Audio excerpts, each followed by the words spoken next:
Just as the world started believing the tension between Israel and Palestine was easing down, the Israeli Defense Forces blew up several buildings in the occupied West Bank on February 2nd. The IDF grounded around 20 buildings in the Jenin refugee camp, as per the Palestinian state news agency.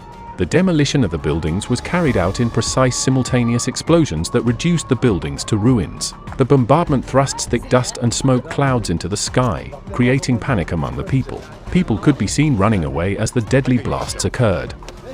The development raises questions about the prospects of durability of the Israel-Hamas hostage deal, which is underway.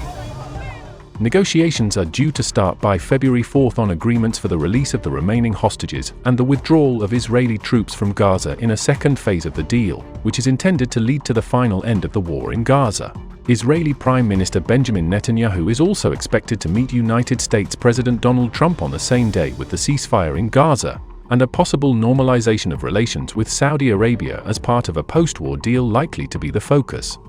However, Hamas, which recently locked the hostages deal with Israel, has now called for an escalation in the resistance against Israeli defense forces following the demolition of buildings in Jenin.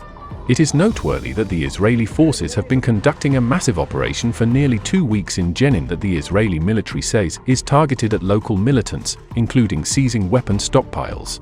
A spokesperson for the Israeli forces said several structures used as terrorist infrastructure had been dismantled and that more details would be released later. Israeli forces have been engaged in gun battles with local militants since the operation began. Defense Minister Israel Katz said on Wednesday that security forces would stay until the operation is complete. The Israeli forces, equipped with helicopters and armored bulldozers, began the assault on the city on January 21st, 2 days after Israel reached a ceasefire in Gaza with the militant group Hamas. At least 25 Palestinians have been killed since the Israeli military operation began, including 9 members of armed groups, a 73-year-old man and a 2-year-old girl, according to Palestinian officials.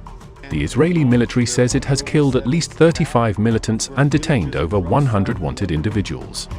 Dozens of homes and roads have been destroyed by Israeli forces in the latest campaign.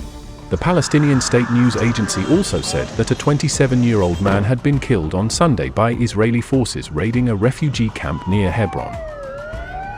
The Palestinian Authority, a Hamas rival, exercises limited governance over the West Bank, where around 3 million Palestinians live and over which Israel maintains overall military control.